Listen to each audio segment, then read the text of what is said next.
morning. I need some coffee, so I'm gonna make some coffee.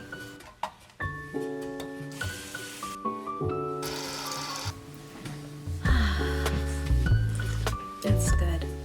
Hi guys, welcome back to my channel. If you don't know me, my name is Ong and I own a stationery shop on Etsy. Today I'll be going over the 2022 recap of my business, aka my first year of my stationery business, and 3 lessons that I learned throughout the year. So in December 2021 to September 22, I started off selling all digital products. I was selling my photography and illustration prints. And in October 2022, which is just recently, I transitioned over to selling all physical products. So why did I choose digital products in the first place? So I knew I wanted to have a stationery shop one day, but I also knew that I wanted to travel after I get married. I was unsure when my boyfriend was going to propose, and I was unsure if opening a shop and keeping inventory was a good idea. So to prepare for this, I ended up choosing the route of selling only digital products so that I can potentially work as a digital nomad in the future.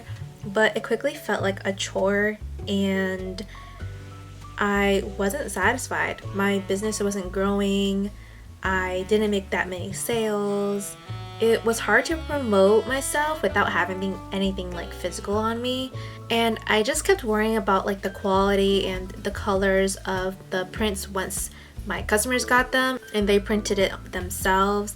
I wasn't able to test print at that time, and it probably would have added up if I were to take it to a local store to test print all of them. I did end up getting my own printer, but it just felt like I was wasting paper just test printing all of these. I was pretty much going crazy over it. Like I don't know, just as like a graphic designer or an artist, you know, like it's like having it physically on you or in your hands, it just feels so much more satisfying to have the final product in your hand and to know what it actually will look like and how your customers will actually see it or how they will actually like receive it.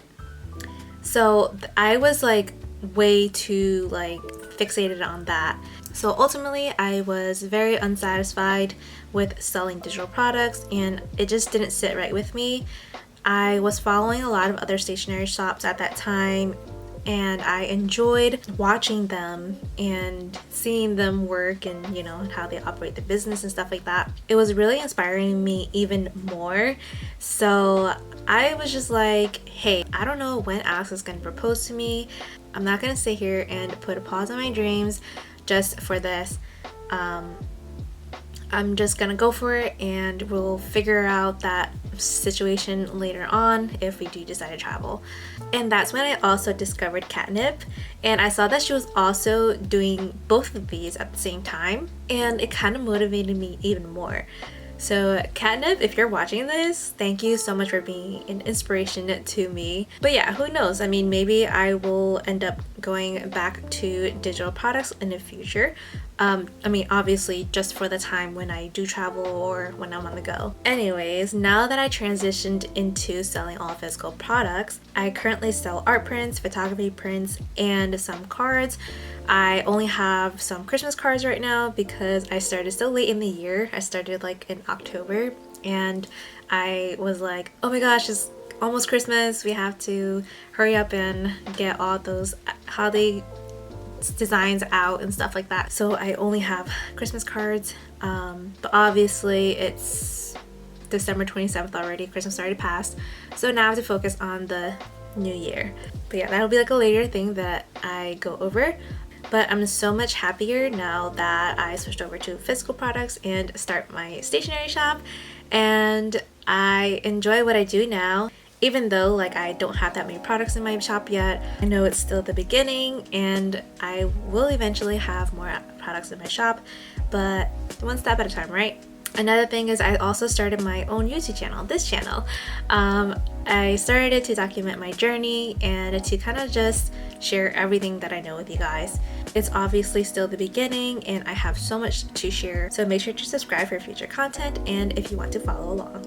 So the 3 lessons that I learned. Number 1, don't let fear of the future and risks stop you from chasing after your dream. I let this happen to me all the time. I don't know why, but I get fixated on a lot of like the what ifs, like what if I lose money or what if I fail. Obviously it's scary putting yourself into difficult situations, and you know, like you never know what the outcome is going to be, but I mean, you won't know until you try, right?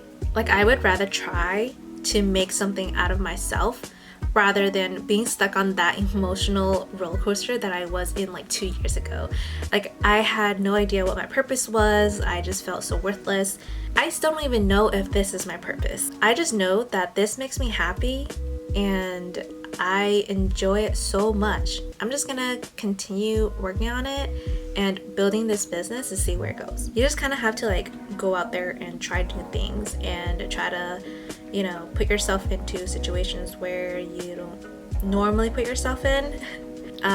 But that'll kind of just help you figure out what you like and what you don't like. And I put myself here and I enjoy it and I love it, and I'm just gonna keep going. Number 2, don't let numbers get to you. The algorithms on social media is ruthless. Like they're constantly changing, and my views have dropped.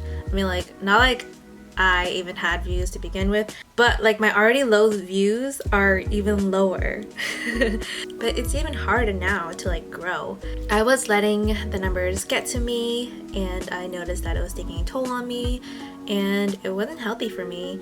So I started posting whenever I wanted, and I tried to use the time to just create genuine quality content rather than just posting something just to post. I also don't follow trends, even though I guess that's now the way to grow on social media. I don't do it because I feel like that puts way too much pressure on me to get the videos out, and I don't like that. But yeah, don't beat yourself up for not posting every single day.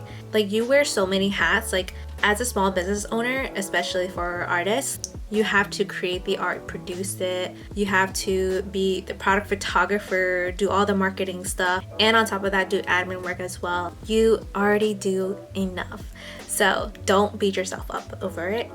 And also, it's okay if people don't like your work. Your work isn't meant for everyone, and you will eventually find the group of people that actually loves your art and appreciates your art. And last but not least, lesson number 3, take breaks when you need it. I am still guilty of this. Like I have been overworking myself from working my full-time job to now wedding planning and trying to keep my business going. After the holiday rush, I kind of just felt so burnt out. I've been trying to do little things for me, like, you know, I don't know, painting my nails or taking care of my skin, snoozing in a little bit more on my days off. But I mean, one thing that I hate about myself is I'm a workaholic. I don't know when to stop working. Like I feel like such a hypocrite too, because like I'm like, take your breaks, but I'm over here like not doing it. Because I feel like I could be using that time to work on something or to get something done. But yeah, don't be like me.